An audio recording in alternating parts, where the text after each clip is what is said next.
Bismillahirrahmanirrahim. Assalamualaikum warahmatullahi wabarakatuh. Halo teman-teman, kembali lagi bersama saya. Perkenalkan, nama saya Anissa Miranti Amri, NIM 1911000003 dari Program Studi Pendidikan Agama Islam semester 6 Institut Agama Islam Negeri IAIN Parepare. Pada kali ini saya akan mempresentasikan terkait sejarah sosiologi pendidikan. Nah, tujuan video ini dibuat adalah untuk memenuhi tugas mata kuliah sosiologi pendidikan yang diampu oleh Ibu dosen Fauzia Zahrawati B. MPD. Ada 3 pokok bahasan yang akan saya bahas. Yang pertama yaitu tokoh sosiologi, yang kedua tokoh-tokoh sosiologi pendidikan, dan yang ketiga paradigma sosiologi pendidikan. Pembahasan pertama yaitu tokoh sosiologi. Sosiologi pendidikan muncul karena terjadinya pengaruh kondisi sosial masyarakat di Eropa, yang dimana terjadinya revolusi industri yang membuat melemahnya nilai-nilai dan norma-norma tradisional, yang membuat terbentuknya patologi sosial pada masyarakat, sehingga tidak mempunyai sebuah pedoman yang kuat untuk menguatkan integrasi sosial. Hal tersebut membuat retak harmoni sosial di tengah-tengah masyarakat. Perubahan yang terjadi secara cepat tersebut melahirkan sebuah kajian ilmu dari sosiologi, yaitu sosiologi pendidikan. Berikut ini tokoh-tokoh sosiologi. Yang pertama, Ibnu Khaldun. Ibnu Khaldun bernama lengkap Abu Zaid Abdu Ar-Rahman Ibnu Muhammad Ibnu Khaldun Al-Hadrami. Beliau lahir di Tunisia pada tanggal 1 Ramadan 732 Hijriah. Ibnu Khaldun dikenal sebagai sejarawan dan bapak sosiologi Islam yang hafal Al-Quran sejak dini, dan juga dikenal sebagai ahli politik Islam. Beliau merupakan tokoh terawal yang menemukan dasar-dasar sosiologi, khususnya pemikiran bahwasanya fenomena sosial mematuhi suatu kaidah tertentu yang mesti dicari tahu di sosiologi. Caranya dengan mengumpulkan dan menghubungkan fakta-fakta dalam masyarakat yang diteliti.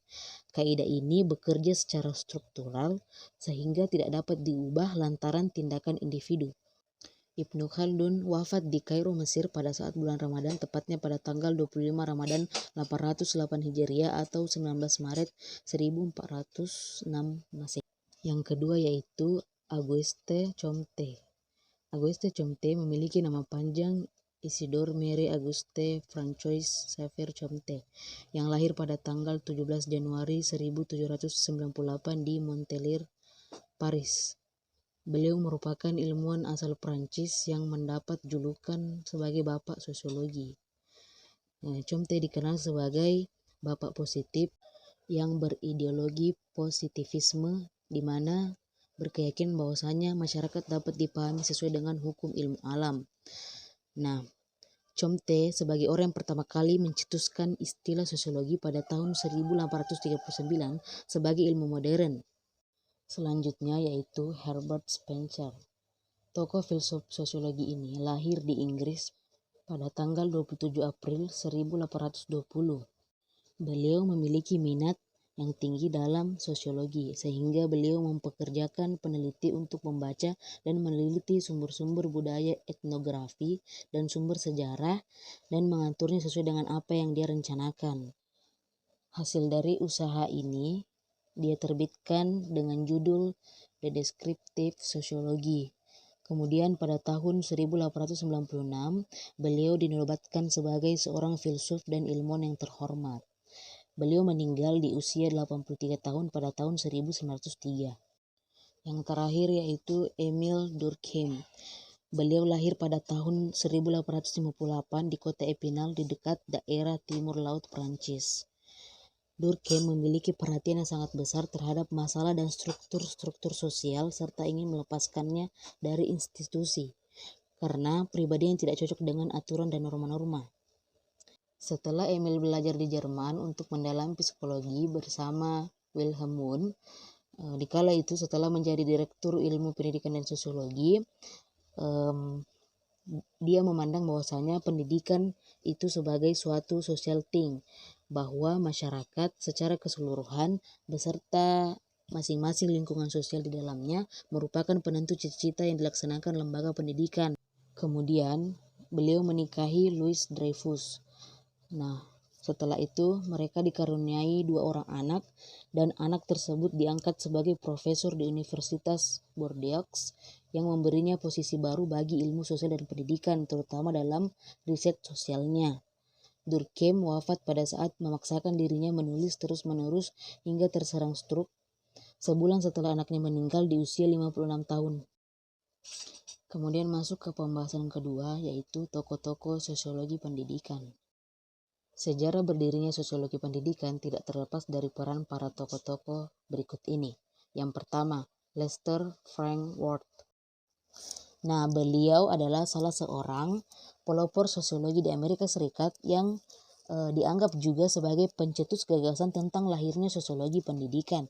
Gagasannya ini tersusun dalam karyanya, yaitu Applied Sociology atau sosiologi terapan yang mempelajari perubahan-perubahan masyarakat karena usaha manusia.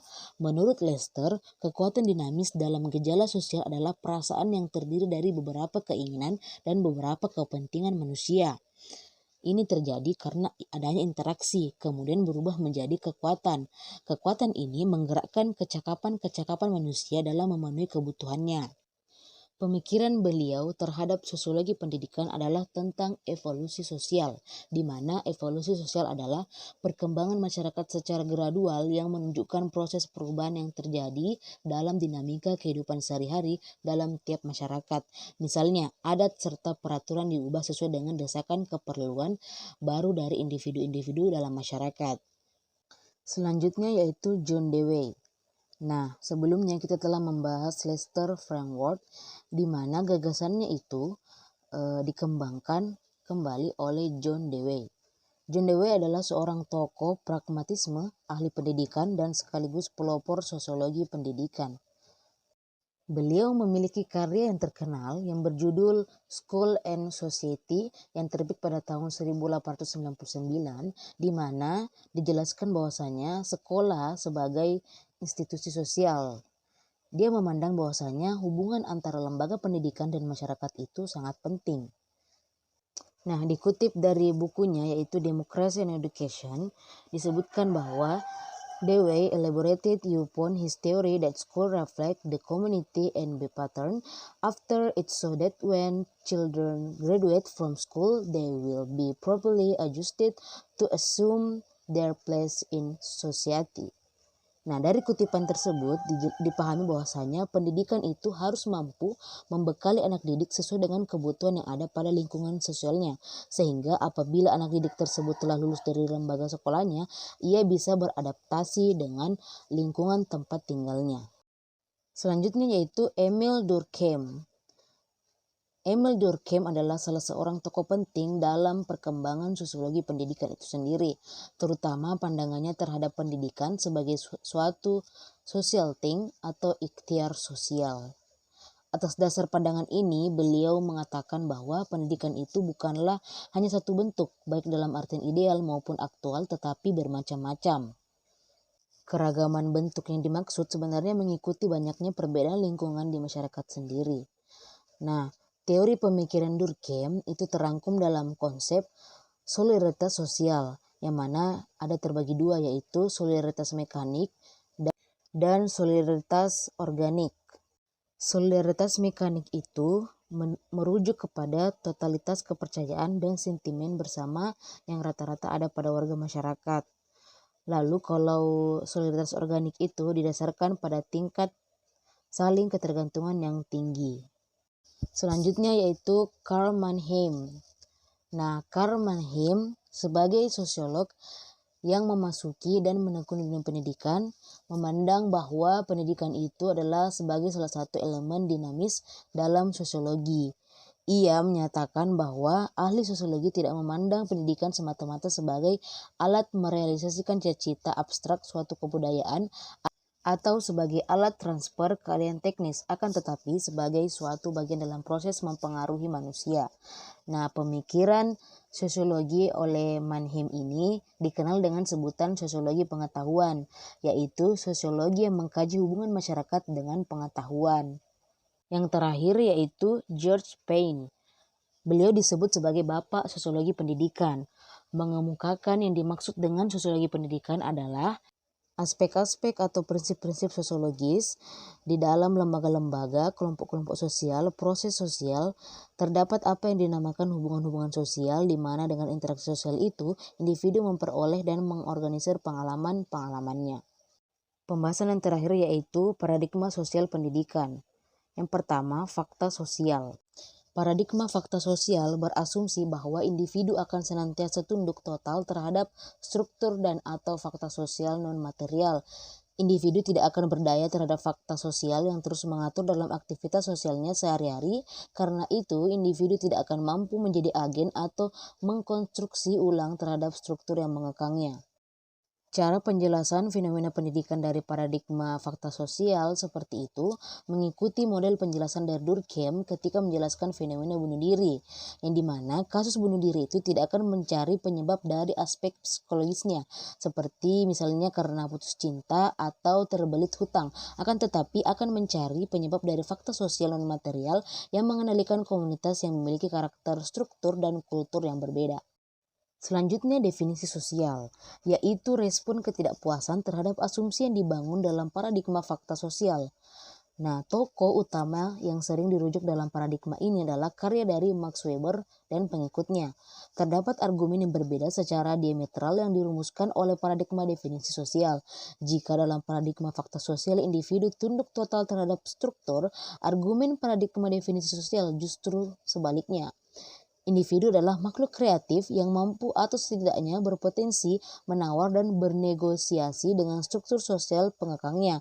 Pada prinsipnya, manusia baik sebagai individu maupun kelompok memiliki kemampuan untuk mendefinisikan dunia sekitarnya melalui aktivitas interpretasi, pemaknaan, dan pemahaman. Sebagai subjek aktif, manusia tidak tunduk total terhadap struktur, tetapi senantiasa melakukan penawaran, negosiasi, dan bahkan daya kontrol struktur-struktur sosial. Yang terakhir yaitu paradigma perilaku sosial. Asumsi paradigma perilaku sosial ini berbeda dengan paradigma definisi sosial, tetapi ada kesamaan dengan paradigma fakta sosial, terutama asumsinya terhadap posisi individu yang tunduk pada struktur sosial. Individu bukan sebagai subjek aktif tetapi pasif yang bisa dikontrol oleh struktur sosial yang bermuatan nilai, sistem aturan, dan institusional. Siswa adalah dipandang sebagai subjek pasif yang diposisikan sebagai penerima pesan pembelajaran yang telah dirancang secara ketat oleh perancang agar dapat mencapai tujuan yang telah ditetapkan. Sekian dan terima kasih. Wassalamualaikum warahmatullahi wabarakatuh.